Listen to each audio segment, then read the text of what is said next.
ndekele Agamarama gangabu Beba Agamarama gangabu ndekele. Bonjour, vous regardez la chaîne Came of God Channel, la seule chaîne qui a pour mission de vous aider à maîtriser le système spirituel auquel vous appartenez, afin que vous puissiez jouir de toutes les promesses de Dieu pour votre vie. Je suis le pasteur Marie-Louise Nangwa depuis Douala au Cameroun. Bienvenue sur Guérison et Miracles pour tous. Nous vivons dans un monde dans lequel les soins de santé sont de plus en plus chers. Même dans certains pays reconnus comme étant les plus riches, les gens prient pour ne pas tomber malades, de peur de se retrouver endettés. Dans les pays sous-développés, caractérisés par des populations vivant avec moins d'$1 par jour, là où l'assurance maladie n'est réservée qu'à quelques privilégiés, la situation est plus grave encore, car il n'y a même pas la possibilité de s'endetter pour se faire soigner. La pauvreté et la santé sont-ils incompatibles? Le pauvre doit-il se sentir condamné lorsqu'il apprend qu'il souffre d'une maladie grave? Je vous invite à regarder avec moi le témoignage d'une sœur qui s'est posé les mêmes questions, souffrant d'un cancer du pancréas. Chers téléspectateurs, nous sommes ici dans le cadre de l'émission Guérison et Miracles pour tous. Nous recevons ici ce jour la sœur Marie-Claire. Bonjour la sœur Marie-Claire. Bonjour, pasteur Dr. Alain. Merci d'avoir accepté d'honorer de ta présence ce jour à cette émission pour partager ton témoignage. Alors, qu'est-ce que tu voudrais nous dire ce jour? Je vous remercie de m'avoir accepté de venir témoigner la grandeur, les faveurs, la miséricorde de Dieu, la puissance de Dieu, l'amour de Dieu dans ma vie. Et mon témoignage, c'est que Dieu m'a sorti de la tombe parce que j'étais gravement malade pendant un très long temps où j'avais une boule dans mon ventre depuis l'année 1988. Okay. Que la boule là est sortie dans mon ventre. J'ai marché sur les marabouts partout. Je n'ai pas pu avoir la solution. Mais il y a un marabout qui m'avait touché, il m'avait incisé, on a même fait la fête pour la maladie là. Et il m'a dit qu'il a tué ça. Ça ne me dérangeait plus, mais la boule était là. Dans mon ventre du côté gauche. La boule était là. Et après, j'avais eu mal au dos, mal de rein. C'est ça qui m'a amené à donner ma vie au Seigneur Jésus. Et j'ai cru dans une église. Ils ont prié. Le mal de rein est parti. Depuis 2002, j'avais donné ma vie à Jésus en 2002. Je suis restée dans le ministère jusqu'en 2009. La boule a repris. Ça a repris d'une autre manière que je ne savais plus quoi faire. Vous voulez dire la douleur? La douleur était terrible. Et le ministère même était dépassé. Ils ont cotisé l'argent. Ils ont pris soin de moi. Très bien. Ils m'ont envoyé à l'hôpital plusieurs fois. Mais il n'y a pas eu de solution. Eux-mêmes, ils ont prié. Il n'y a pas eu de solution. Et après, moi-même, j'ai vu, parce que quand ça m'arrêtait seulement quand, dans le culte. Comme je ne voulais pas rester à la maison, chaque fois je partais au culte. Et chaque fois quand je partais au culte, ça m'arrêtait là-bas, ça troublait le culte. Tout le monde était sur moi, le culte s'arrêtait. Et les gens, ce n'était pas bien. Moi, j'ai vu que je dérangeais déjà. Je suis restée à la maison. Je me suis retirée pour laisser que les gens puissent adorer Dieu dans les bonnes conditions. Et même comme ça, les frères de l'église ne m'ont pas abandonné. Ils venaient à la maison me rendre visite, me donner tout ce qu'il fallait. Combien de mois après avoir abandonné d'aller perturber le programme qui se passait à l'église, combien de mois avez-vous fait à la maison en retraite de votre ministère? J'avais fait pratiquement près de 8 mois ou 1 an hein, à la maison. Étant malade, c'est les voisins qui venaient seulement. Ils venaient me rendre visite, d'autres apportaient les remèdes, prends ceci, prends ça. Et ça ne donnait rien, ça ne faisait que ça. Mais ça n'a pas marché. Ça n'allait mal en pire. Et un voisin, un jour, me prend. Il dit qu'il m'amène à l'hôpital. Je pars à l'hôpital. On détecte que le cancer là est monté même jusqu'à me donner la tuberculose. On m'a traité, je suis rentrée à la maison. Quand je suis rentrée à la maison, la tuberculose était finie, mais la boule était toujours là, ça me faisait toujours mal. Là, j'attendais la mort. Là où j'étais là, j'attendais la mort. Parce que je ne voyais personne d'autre. Parce que l'église m'a aidé jusqu'à être fatiguée. Donc, j'attendais la mort. C'est que je demande seulement pardon à Dieu parce que j'avais oublié que lui, qui m'a appelé, et je l'ai accepté dans ma vie, j'ai oublié qu'il pouvait faire quelque chose de plus. Ce que les hommes ne peuvent faire, c'est ce que lui, il a fait pour moi.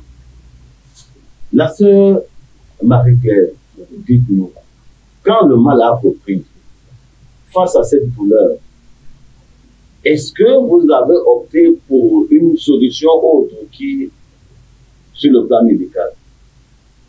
C'est pour ça que je dis que le ministère avait cotisé de l'argent, ils m'ont donné pour aller essayer de voir ce qui ne va pas. Je suis partie à la Quintini, à Saint-Michel, à Barcelone, à Sébec, à la Cité des Palmiers, à l'hôpital La Quintini. Ils m'ont fait l'échographie et le docteur m'a demandé, il m'a dit que j'avais le cancer du pancréas et que j'aille à l'hôpital général voir le spécialiste. J'arrive à l'hôpital général, je trouve que le monsieur qui est là, c'est quelqu'un que j'ai travaillé chez lui pendant 4 ans, qui m'avait beaucoup aimé, et je lui ai exposé mon problème. Il m'a dit, ma fille, je vais t'aider. Vas-y, chercher 90 000 francs. Tu viens, le reste, je vais m'en charger. Et je suis rentrée, je ne pouvais pas lui dire que je n'ai rien. Je lui ai dit que j'ai compris. Je suis partie. Et comme je suis rentrée là, comme n'ayant rien, je suis restée à la maison pour attendre la mort. C'était grave. C'était devenu encore plus grave. C'est là où ma belle-sœur est venue me chercher à la maison. Elle me dit, maman, là où je suis, je ne veux pas te perdre. Il faut que tu viennes là où je persévère. Dans mon ministère là-bas, je vois comment les gens guérissent. Jésus-Christ guérit les gens. Je lui ai dit, maman, va dire à ton pasteur, vous priez, ça va me trouver ici là. Je ne peux pas partir. Elle est partie pour la première fois, elle est revenue pour la deuxième fois, troisième fois. Je me suis levée. Elle m'a arrêté en main. Elle m'a emmené dans l'église, l'assemblée qu'on appelle Mahanaïm. Et j'ai trouvé les parents spirituels comme si ils m'attendaient. Ils m'ont porté entre leurs mains. Ils ont prié. De 2010, c'est en 2010 que je suis arrivée dans ce ministère. février 2010.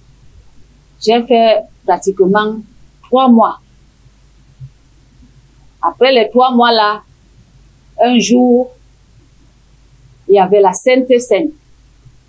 J'ai pris la Sainte Seine. Au moment de rentrer maintenant, une diarrhée m'a arrêté dans la voiture que je ne pouvais pas continuer. J'étais obligée de descendre de la voiture. Et cette boule est sortie. Pendant que la diarrhée la sortait, la boule là aussi est sortie. Et depuis ce jour, j'ai été délivrée de cette maladie où mon ventre était penché d'un côté, mais aujourd'hui là, je suis taillée. J'ai repris les formes. Je ne sens plus rien. J'ai été délivrée. Gloire à Dieu pour cette délivrance. Le mal se manifestait comment en 2009, au moment où il a repris? C'était grave. C'est-à-dire, j'avais un palu qui n'avait pas de nom. Il n'y avait plus le sang sur moi. Il y avait une fatigue énorme que je ne pouvais plus me tenir debout. Le sang sortait des narines, des oreilles. Je vomissais le sang. Même pas par en bas là-bas, le sang sortait. Je faisais 1 mois, je ne faisais pas les selles. La constipation était pour moi comme, je ne sais pas comment expliquer ça. Et je mangeais un peu. Je mangeais. Chaque jour, je mangeais. Mais je ne partais pas aussi. Je ne faisais pas les selles. Je faisais 1 mois sans faire les selles. Tous mes veines étaient tendues. J'étais tendue. Tous mes veines. Et comment est-ce que un être humain peut-il vivre dans ces conditions? On peut imaginer la douleur que vous avez vécue. J'ai eu une douleur. Je peux vous dire simplement que le Seigneur a été avec moi. Parce que si ce n'était pas la main de Dieu, je ne pouvais pas arriver jusqu'à arriver à Mahanaïm. Non. Mais comme Dieu fait ces choses comme il fait, il est un Dieu insondable. Il a fait un miracle dans ma vie. Il m'a fortifié dans la douleur là. Il m'a soutenu pour que la mort ne me prenne pas jusqu'à ce que je découvre la délivrance, sa puissance. Et que disent ces voisins aujourd'hui qui vous ont vu guérir de ce cancer sans une opération? Ils sont étonnés. Chaque personne qui me voit, qui m'avait vu, ils sont étonnés. Ils sont seulement qu'ils sont incrédules. Sinon, c'est que tout le monde est déjà venu en Christ. Parce que je les ai dit, quand je parle, je soulève mon habit, je leur montre que le ventre que vous avez vu, voilà ça. Ce n'est pas quelque chose que je parle de bouche. Ils ont vu. Ils ont touché de leur main. Gloire à Dieu. Le Dieu qui a sorti Daniel de la fosse de lion a pu opérer la Sœur Marie-Claire. Gloire à Dieu. Amen. Amen. Guérison et miracle pour tous, et même pour ceux qui n'ont pas d'argent pour se faire opérer. Guérison et miracle pour tous, même pour ceux qui, comme la sœur Marie-Claire, s'étaient résignés à attendre la mort. En fait, par ce témoignage, nous voulons dire à ceux qui sont gravement malades, mais n'ont ni assurance maladie, ni moyen de payer les frais de soins médicaux, qu'ils ne doivent pas désespérer. Que le Dieu Tout-Puissant, celui qui a créé leur corps, peut remédier à leur situation. J'aimerais vous faire quelques remarques. Premièrement, j'ai essayé de parcourir certains sites internet des associations de lutte contre le cancer dans le but de glaner quelques informations au sujet de cette maladie. Ils sont tous unanimes pour reconnaître que le cancer du pancréas est l'un des plus dangereux et l'un des plus foudroyants. Par exemple, d'après la Société canadienne du cancer, au Canada, la survie nette après 5 ans pour le cancer du pancréas est de 8%, ce qui signifie qu'en moyenne, environ 8% des personnes ayant reçu un diagnostic de cancer du pancréas survivront au moins 5 ans. D'après d'autres sources, et à l'échelle du monde entier, ce taux de survie à 5 ans n'est que de 1 à 5%. À titre de deuxième remarque, j'aimerais attirer votre attention sur un détail de son témoignage qui vous a peut-être échappé. Elle a dit que lorsqu'elle arrivait à l'église, cette boule, autrement dit la tumeur cancéreuse, se mettait à faire particulièrement mal.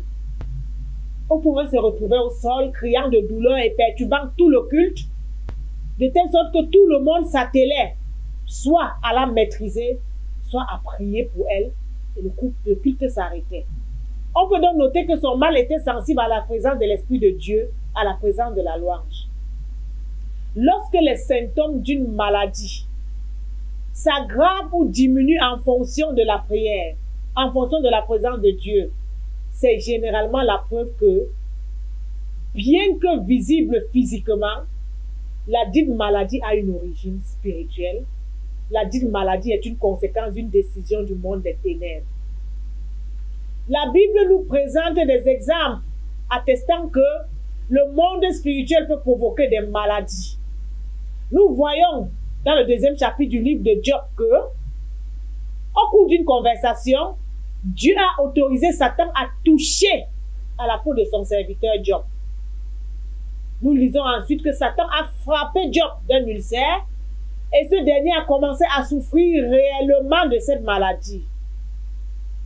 Les effets de cet ulcère étaient certes visibles à l'œil nu, mais personne ne peut nier que son origine était spirituelle.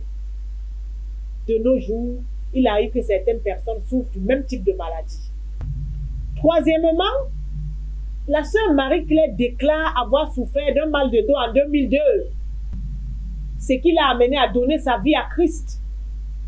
Les pasteurs ont prié et la douleur a disparu. En fait, lorsque nous regardons à la liste des symptômes du cancer du pancréas, nous nous rendons compte que même cette douleur au dos était déjà une manifestation de cette maladie. Dans son témoignage, elle déclare avoir été délivrée. J'appelle délivrant toute prière visant à détruire les œuvres du diable dans la vie d'un homme, selon qu'il est écrit dans 1 Jean 3 au verset 8, le Fils de Dieu apparu pour détruire les œuvres du diable.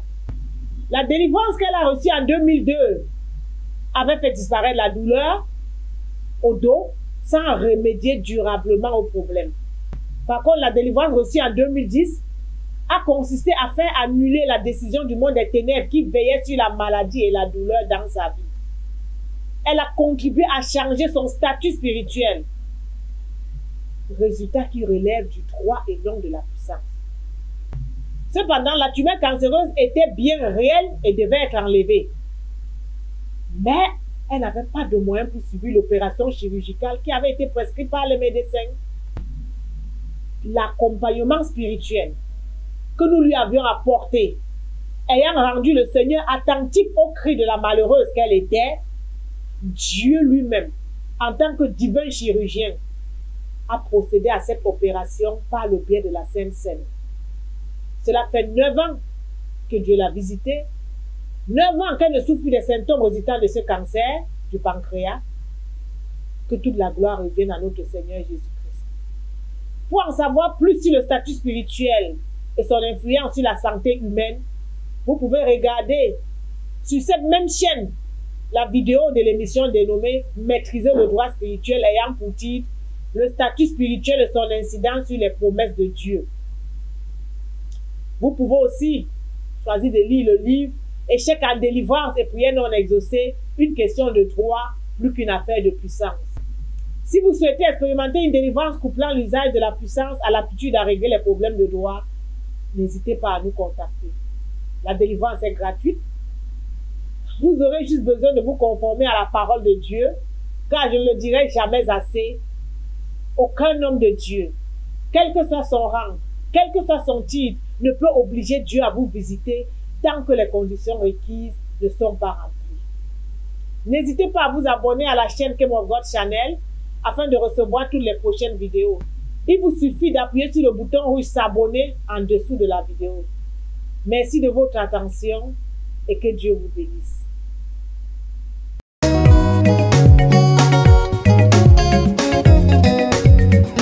Akamara maganga buti negele.